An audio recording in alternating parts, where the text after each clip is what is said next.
Good morning everyone. आज हम history विषय में एमए प्रीवियस के पेपर 3rd B के ऊपर हिस्ट्री ऑफ इंडिया के ऊपर चर्चा करेंगे। आज का जो हमारा टॉपिक है वो है इल्तुतमिश। शमसुद्दीन इल्तुतमिश दिल्ली सल्तनत में शमशी वंश का प्रमुख शासक था और कुतुबुद्दीन ऐबक के बाद वो उन शासकों में से था जिससे दिल्ली सल्तनत की नींव मजबूत हुई और ये ऐबक का दामाद भी था। इसने 1211 से 1236 ईस्वी तक शासन किया।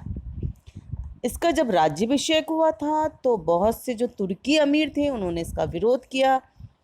खोखरों के विरुद्ध इल्तुतमिश की कार्यकुशलता से प्रभावित होकर मोहम्मद गोरी ने इसे अमीरुल उमरा नामक महत्वपूर्ण पद दिया।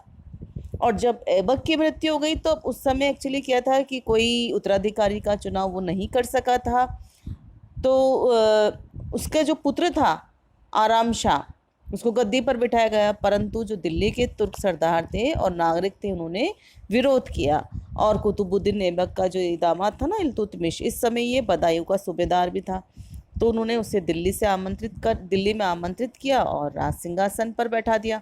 तब आराम शाह और इल्तुतमिश के बीच दिल्ली के पास जड़ नामक स्थान पर संघर्ष हुआ और इसमें आराम शाह को बंदी बनाया और उसकी हत्या कर दी गई। तो इस प्रकार से ऐबक वंश के बाद इलवारी वंश का प्रारंभ हुआ।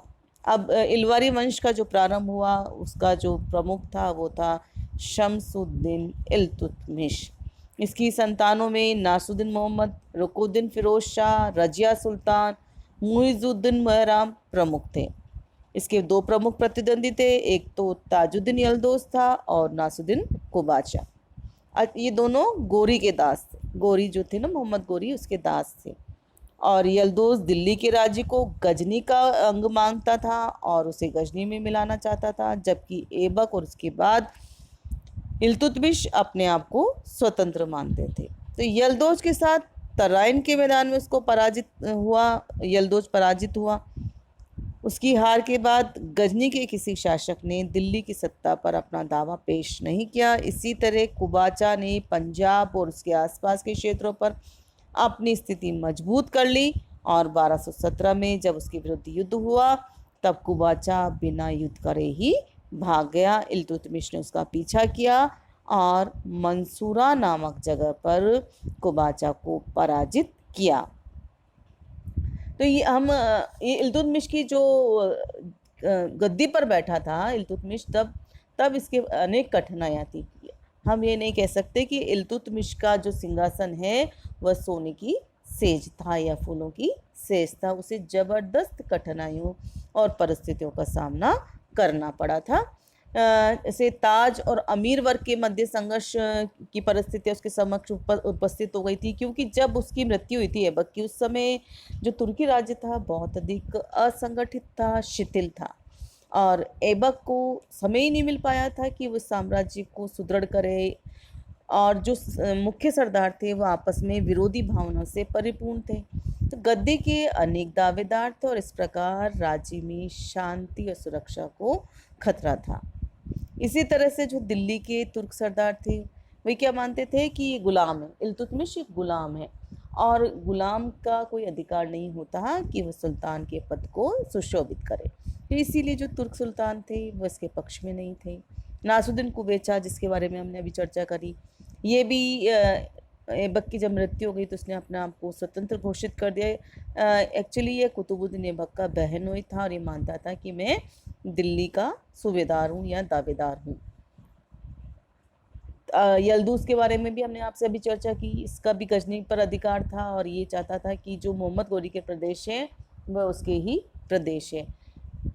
बंगाल का जो अली मर्दान था वहाँ का ऐबक ने अली मर्दान को शासक नियुक्त किया था और अब तक तो ये क्या दिल्ली को कर देता था, लेकिन ऐबक की मृत्यु के बाद इसने भी अपनी दिल्ली के प्रति अपनी राजभक्ति को तिलांजलि दे दी। इसी तरह से उसकी मृत्यु के बाद हिंदू राजपूत राजा जो थे वो स्वतंत्र हो गए और विद्रोही हो गए। उन्होंने पुनः अपनी शक्ति को एकत्र करके तुर्कों को भारत से बाहर निकालना प्रारंभ कर दिया। जालोर, रणथंभौर, ग्वालियर की स्वतंत्रता दिल्ली सुल्तान की गंभीर राजनीतिक संकट का कारण थी। इसी तरह से उत्तर पश्चिम की जो सीमा थी, इस पे मंगोल आक्रमण का डर बना हुआ था। चंगेज खां के नेतृत्व में कहीं मंगोल आक्रमण ना हो जाए, इसका डर बना रहता था। ये इसकी बड़ी इल्तुतमिश की सबसे बड़ी कठिनाई थी। खोखरों से उसकी शत्रुता थी। इसी तरह से दुर्बल राज्याधिकार भी था। दुर्बल राज्याधिकार का मतलब ऐबक एक स्वयं दास था और वह इल्तुतमिश एक दास का दास था। तो तुर्क जो सरदार थे इस दास को अपना सुल्तान मानने में अपनी अपमान समझते थे। इसीलिए कानून के अनुसार एक गुलाम शासक नहीं बन सकता था। तो मुस्लिम धार्मिक वर्ग की जो है इल्तुतमिश को किसी भी प्रकार की सहयोग की आशा नहीं थी। तो इस प्रकार इल्तुतमिश के सामने अनेक कठिनाइयाँ थी और उसको उसमें इस जो शासन मिला था, जो जागीर मिली थी, उसमें स्थायित्व के सुदृढ़ आधारों का अभाव था और उसने लेकिन इसको अपनी तीक्ष्ण शक्ति और कुशलता के आधार पर सुरक्षित रखा। अब उसने किस प्रकार सफलता प्राप्त की, ये हम आज के इस वीडियो में भी देखेंगे कि उसने तुर्क सरदारों का दमन किया और उसने कुतबी और मुइजी सरदारों को दिल्ली के निकट जमुना नदी के मैदान पे पराजित किया। अधिकांश को तो मौत के घाट उतार दिया और जो बचे थे उन्होंने उसकी अधीनता स्वीकार कर ली। इसी तरह उसने ताजुद्दीन यल्दूज का भी दमन किया। अभी हमने पहले भी बताया आपको कि उसने ताजुद्दीन यल्दूज का दमन किया था।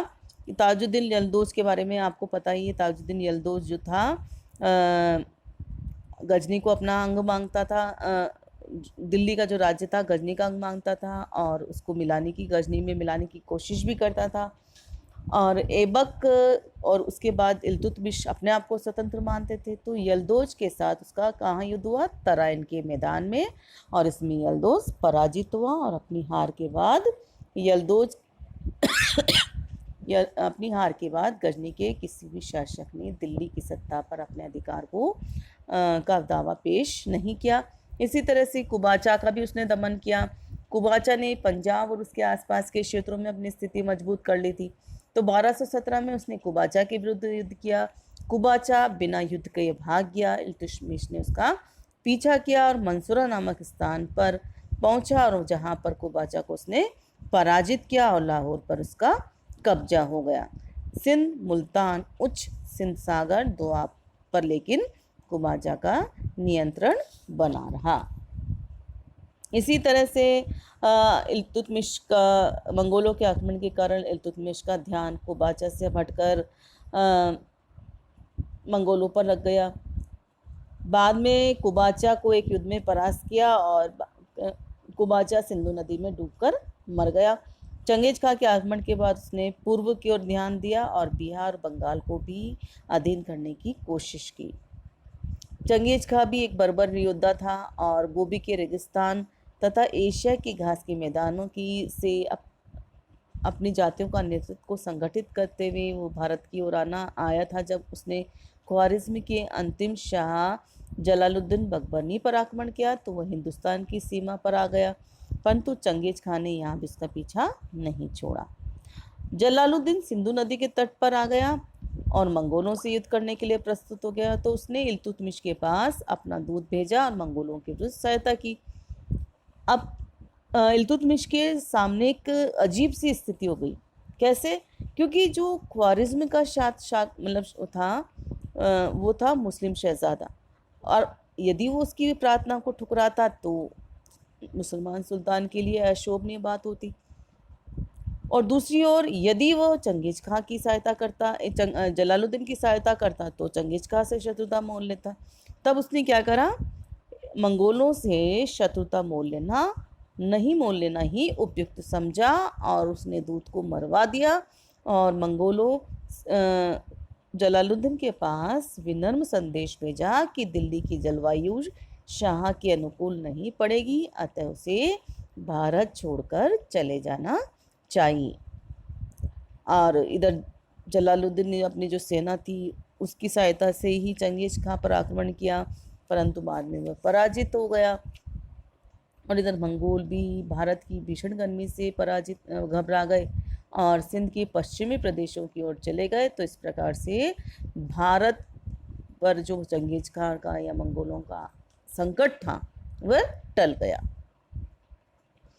पंजाब पर भी विजय प्राप्त करी। इल्तुतमिश के दो प्रधान शत्रु थे, एक तो खोखर और दूसरे उसका मित्र सैफुद्दीन करलुक।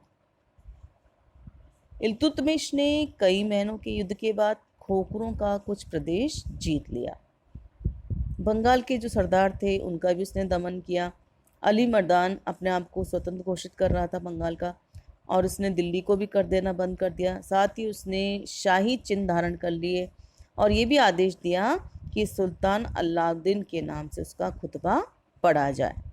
अपनी जो सेनाएं थी उसने विभिन्न दिशाओं में भेज दी और बहुत से सरदारों को मरवा दिया। इस तरह से जो स्थिति आई थी वो अली मर्दान की जो क्रूरता थी उससे उसकी वजह से अंत में क्या हुआ, उसका वध कर दिया गया और हिसामुद्दीन इवाज खां गद्दी पर बैठा।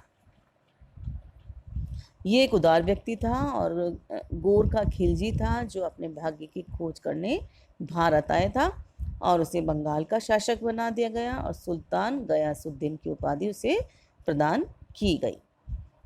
इवाज ने बिहार को जीत लिया। जाजनगर, तिरहुत, कामरूप, उड़ीसा, पूर्वी बंगाल आदि राजाओं के राज्यों को परास्त कर उसने कर या लूट के रूप में काफ़ी धन को प्राप्त किया। इवाज ने लखनऊती को अपनी राजधानी बनाया और उसके पास आने लगे राजधानी बनाया और अपने निवास के लिए वहाँ एक दुर्ग का भी निर्माण किया। इल्तुतमिश ने अपनी उत्तर पश्चिम सीमा सुरक्षित करने के उपरांत पूर्व की ओर ध्यान दिया और 1225 में बंगाल की ओर बढ़ा। जो इसामुद्दीन इवाज था इसने युद्ध की तैयारी कर ली थी, किंतु जब उसे इल्तुतमिश की शक्ति का अनुमान लगा तो उसने बिना युद्ध किए ही सुल्तान की अधीनता स्वीकार कर ली। तो इस प्रकार से बंगाल के जो विद्रोही सरदार थे उनका भी इल्तुतमिश ने दमन किया। इसी तरह से उसने खलीफा के द्वारा सम्मान प्राप्त कर अपना राज्याधिकार सुदृढ़ किया।